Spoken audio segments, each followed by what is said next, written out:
Welcome to the IADS Retail Park, where we map the retail landscape one innovation at a time. I'm Maya, and today I'm joined by Christine to explore how heritage organizations can navigate digital transformation in our volatile global context. Please be advised this podcast features AI clone voices created with human oversight. All content is reviewed by experts for accuracy and relevance. Before we dive in, an important disclaimer: today's episode is based on research and insights from an exclusive IADS interview conducted in 2023. While the core insights and trends remain highly relevant, some details may have evolved since then. Christine, let's start with the elephant in the room.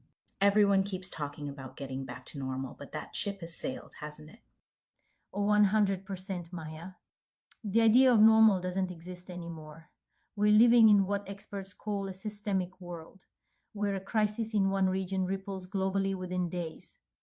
And here's the kicker: we're looking at a major disruption every 12 to 18 months now. That's intense. So heavy weather management becomes the baseline, not the exception. You're absolutely right about that. Natural disasters, financial shocks, geopolitical uncertainty, pandemics.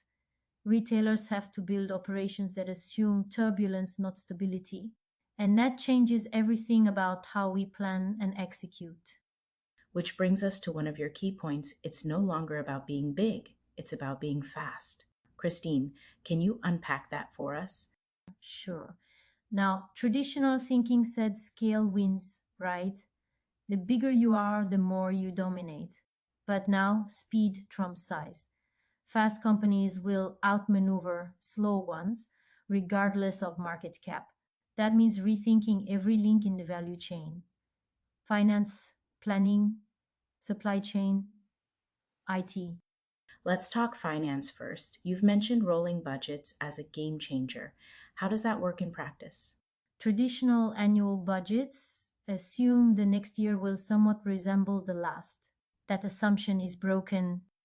Rolling budgets update key indicators: revenue, operating surplus, working capital, monthly or quarterly. You're always looking 12 months ahead, but the forecast refreshes constantly. So instead of locking in targets in December for the whole year, you're course correcting in real time. Yes, that's right on, Maya. Some companies keep the annual exercise as a safety net, but the real steering happens through rolling forecasts. It's more work up front, but it prevents the painful surprises that come from stale assumptions. And what about planning itself? Forecasting demand, inventory, assortments, that's shifting too, isn't it? Totally. There's this paradox: the more granular your forecast, the more wrong you'll be. So instead of planning quantities by SKU, store, and season 6 months out, smart retailers forecast at a higher level and react faster, closer to market. Now, Christine, you've called this forecast agility, forecast plus agility. I love that term. But doesn't that create tension? Procurement needs early commitments. Retail wants to wait until demand is clear. You've got it, Maya. That's the contradiction. Upstream supply chains want early engagement to secure capacity. Downstream stores and e-commerce want to commit as late as possible to match actual sales. The solution is reversing the supply chain. So moving from front to back to front systems. Meaning you design flexibility into sourcing and production so you can pivot quickly based on what's actually selling.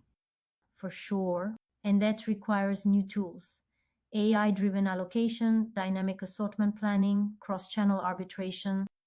Pre retail channels like VIX and influencers are now as important as physical stores, so allocation decisions get way more complex. Christine, I want us to now shift to transformation management itself. You've mentioned borrowing methods from unicorns and tech startups. What does that look like? Think lean, fast, anti bureaucratic, meetings capped at 4 people and 1 hour, test and learn cycles, quick and dirty prototypes for critical decisions, war rooms, KISS principles, keep it simple and stupid, and proof of concept pilots before full rollout.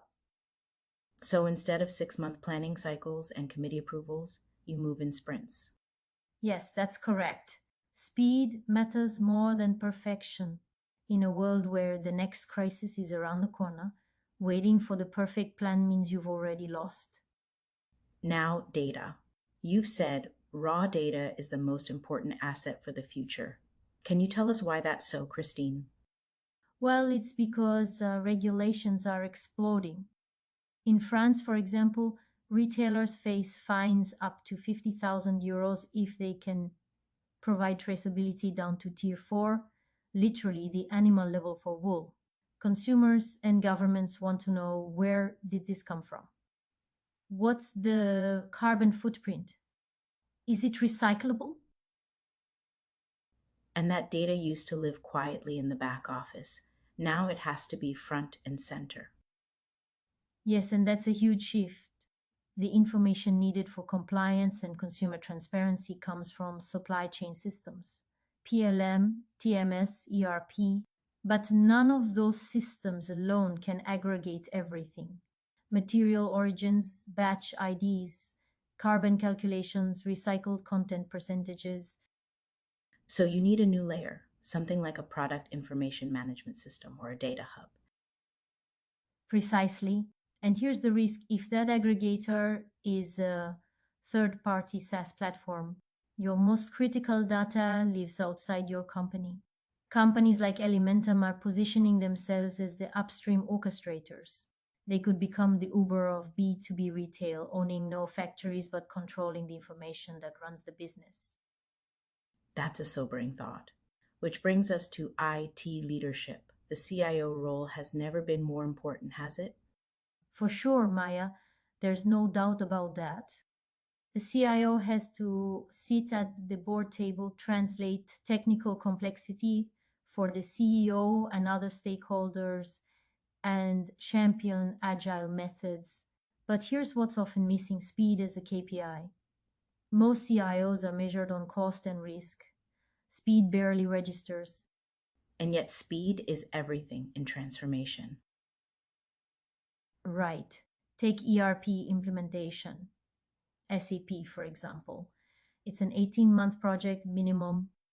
If speed is critical, why choose the slowest option? That's the paradigm shift. Sometimes the faster solution beats the best one. So, what's the agile alternative then, Christine? I'd have to say having a double roadmap. Run two parallel teams.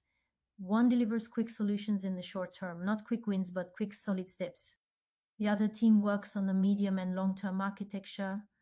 They coordinate daily, and the short-term work informs the long-term build. That way, you're delivering value fast while still building toward the ideal state. You got it. Companies using this method see results in months, not years. And in retail, that difference can be existential. Before we wrap up here, let's talk about obstacles. What's the biggest barrier to this kind of transformation? Culture. Heritage organizations have deep expertise and strong identities, but they can also be slow to change. Convincing teams to abandon annual budgets, embrace rolling forecasts, and work in sprints, that's a mindset shift, not just a process change. And incentives matter too, right? If leaders are rewarded for stability and risk avoidance, speed won't happen. I couldn't agree more. You have to align KPIs, compensation, and recognition around agility and speed. Otherwise, the transformation stays on paper. So, if a department store CEO is listening right now, what's the first step? Start with a pilot. Pick one area, finance, planning, or IT, and run a fast, focused experiment. Test rolling budgets in one division, build a proof of concept for dynamic allocation, launch a quick ERP module with that double roadmap approach. Learn fast, scale what works, and build momentum. That makes perfect sense.